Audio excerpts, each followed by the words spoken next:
Okay Chinnapa Reddy గారు time అవుతుంది. Yes మళ్ళీ వస్తాను మీ దగ్గరికి.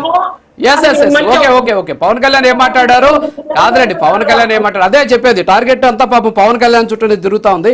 సరే చూద్దాం, అంటే మీన్ కొంచెం పందా మారుస్తారనుకున్నా, మళ్ళీ సేమ్ పందాలు మారుతున్నారు కాబట్టి ప్రజలు చూస్తున్నారు. ఎస్ మళ్ళీ వస్తా చిన్నపరెడ్డి గారు, మళ్ళీ వస్తా మీతో నేను మాట్లాడతాను మళ్ళీ. బండారు వంశీ గారు గుడ్ మార్నింగ్.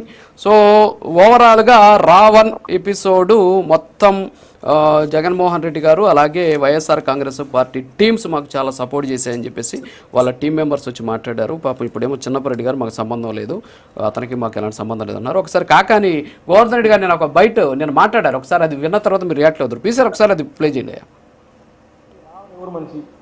ఎవరికి సంబంధించినటువంటి వాడు? ఒక విధంగా చెప్పాలంటే మీకు సంబంధించినటువంటి వాడు. తెలుగుదేశం పార్టీలో చర్చ జరుగుతుంది, పవన్ కళ్యాణ్ ఎదిరించడానికి మీరు పెంచినటువంటి మొక్క రావణ్ అని చెప్పి ఒకసారి మీకే చూపిస్తా. ఈ రావణ ఆ రోజు నిజంగా వైఎస్ఆర్ కాంగ్రెస్ పార్టీకి సంబంధించినటువంటి వ్యక్తి అయితే మా మీద ఎన్ని రకాలైనటువంటి విమర్శలు చేశాడు జగన్మోహన్ రెడ్డి గారి మీద, వైఎస్ఆర్ కాంగ్రెస్ పార్టీ ప్రభుత్వం మీద. ఒకసారి మీరే చూడండి. జగన్ అన్న నీకు ప్రజలంటే అని చెప్పి మా మీద ఒక విమర్శ పెట్టాడు. మరొకటి ఉద్యోగులకు జగన్ అన్న రాడ్లు అని చెప్పి పెట్టాడు. వైఎస్ఆర్ సిబికి అల్జీమర్స్ అని చెప్పి పెట్టాడు. అంటే ఈయన మా మనిషి మీరు చెప్పేదాని ప్రకారం. ఎన్టీఆర్ హెల్త్ యూనివర్సిటీ పేరు మార్పు వెనక మాస్టర్ ప్లాన్ అని చెప్పి ఒకటి పెట్టాడు.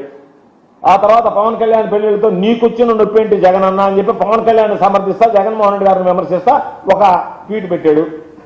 ఆ తర్వాత పాపం రాజశేఖర రెడ్డి గారు కూడా నేను పీసీఆర్ ఒకసారి ఆయన థంబ్నెయిల్స్ కూడా చూపించండి. వీళ్ళు ఒక 3 థంబ్నెయిల్స్ చూపించారు. ఇలా మన కాకాని గోవర్ధన్ రెడ్డి గారు కొన్ని పెట్టారనమాట. నీకొచ్చిన పెంటి జగన్ అన్న అంటే ప్రశ్నించాడు అనమాట, ఆయన ప్రశ్న కాబట్టి. బండారు వంశీ గారు ఆయన ప్రశ్నించాడు అంటే జగన్మోహన్ రెడ్డి గారిని ఈ ప్రశ్న పేరుతోటి ఛానల్ పెట్టినటువంటి ఈ రావణ్ను ప్రశ్నించాడు అనమాట. ఎక్కడ కూడా విమర్శలు లేవన్నమాట, ఆయన తిట్టినట్టు ఇవన్నీ కూడా. నేను ప్రశ్న ఛానల్లో ఆ వీడియోస్కి సంబంధించిన థంబ్నెయిల్స్ కూడా ఒకసారి చూడండి. అప్పట్లో అంటే సరే ప్రభుత్వం వచ్చిన తర్వాత ఏదో తిడుతున్నారని చెప్పేసి ఇదంతా కూడా చంద్రబాబు నాయుడు మీ పార్టీ చేసిందని చెప్పేసి చెబుతున్నారు. సో ఆడ చూడొచ్చు మనం ఏమేమి ఉన్నాయి. రాజే దొంగ అయితే 9 months బ్యాక్, తర్వాత వచ్చేసి లిక్కర్ మాఫియా చంద్రబాబు నాయుడు మీద చేసినటువంటి, తర్వాత వచ్చేసి బీజేపీకి ఓటు వేయమంటున్న పవన్ కళ్యాణ్గా కొన్ని ప్రశ్నలు 5 సంవత్సరాల క్రితం చేసినటువంటి వీడియో, తర్వాత వచ్చేసి ఇంకా చాలా అంశాలు అనమాట. అంటే చాలా చెప్పుకుంటూ పోతే మొత్తం తెలుగుదేశం పార్టీ మీద ఉన్నాయి, తర్వాత వచ్చేసి పవన్ కళ్యాణ్ మీద కూడా ఉన్నటువంటి విజువల్స్ అంటే వీడియోస్ ఉన్నాయి. కానీ జగన్మోహన్ రెడ్డి గారి దగ్గరకు వచ్చేసేసరికి మాత్రం జగనన్న నీకు ప్రజలంటే ఎంత ప్రేమ జగనన్న అని చెప్పేసి 4 సంవత్సరాల క్రితం చేసినటువంటి వీడియో.